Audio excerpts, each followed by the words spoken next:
বাবা যে কতটা অমূল্য সম্পদ, কতটা সম্মানের ব্যক্তি, সেটা জানার বা বোঝার আগেই কিন্তু অনেকেই এই সম্পদটি হারিয়ে ফেলেন। বাস্তবতা কতটা কঠিন দেখতে পাচ্ছেন এই বৃষ্টির মধ্যেও এই ভাইটি কিন্তু, আর এই যে মালের ভ্যান গাড়ি আহ ঢেকে কাগজ দিয়ে ঢেকে রেখেছে।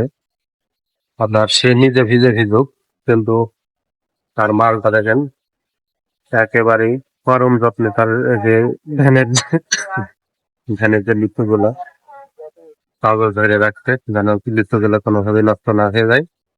কারণ আপনারা জানেন যে এই লিচুগুলো কিন্তু পানি পড়লে নষ্ট হয়ে যায়।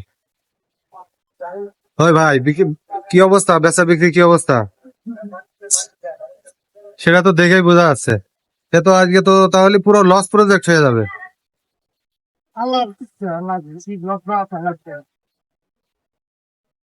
কারণ এ তো অনেক মাল রয়েছে এখনো, 1/4 ভাগও তো বেচতে পারেন নাই। আসলে খুবই দুঃখজনক। এই কাঁচামালের ব্যবসায় এই একটা সমস্যা। আপনার যদি বিক্রি হয় তো আলহামদুলিল্লাহ, লস হবে না, আর যাই হোক। আর যদি বিক্রি না হয় তাহলে মনে করেন পুরোটাই দণ্ড। কি কি আছে ওর মধ্যে?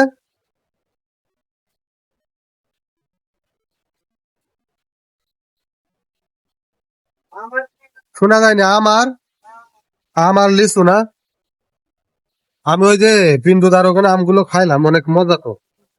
এই যে দেখতে পাচ্ছেন অনেক সুন্দর সুন্দর আম। এই ভাইয়ের কিন্তু আজকে পুরোটাই লস হয়ে যাবে। কারণ এই বৃষ্টির কারণে কিন্তু আজকে উনি ওনার যে দোকানের মালামাল গুলো আহ প্রয়োজন অনুযায়ী বিক্রি করতে পারেন নাই। কারণ আজকে ক্রেতার সংখ্যা একেবারে কম, দেখতে পাচ্ছেন একেবারে বাজার পুরো ফাঁকা। হয়তো হাতে গোনা কয়েকটা লোক আছে।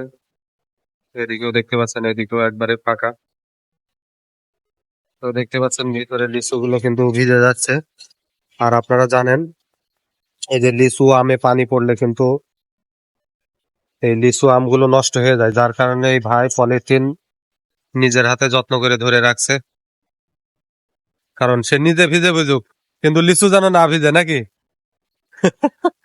আসলে এটাই হচ্ছে পুরুষ মানুষের জীবন, যে নিজে ভিজি ভিজি কিন্তু পরিবার যেন সুরক্ষিত থাকে, নাকি? আসলে কঠিন বাস্তবতা ভাই। আজকে তো মনে হচ্ছে বেচা বিক্রি হবে না মনে হয়। বেচে সারতে পারবেন? এটা তো অসম্ভব ব্যাপার। তো যাই হোক, সবাই এই ভাইটির জন্য দোয়া রাখবেন, যেন এই ভাই আজকের মালামাল গুলো সব একবারে বেঁচে যেতে পারে।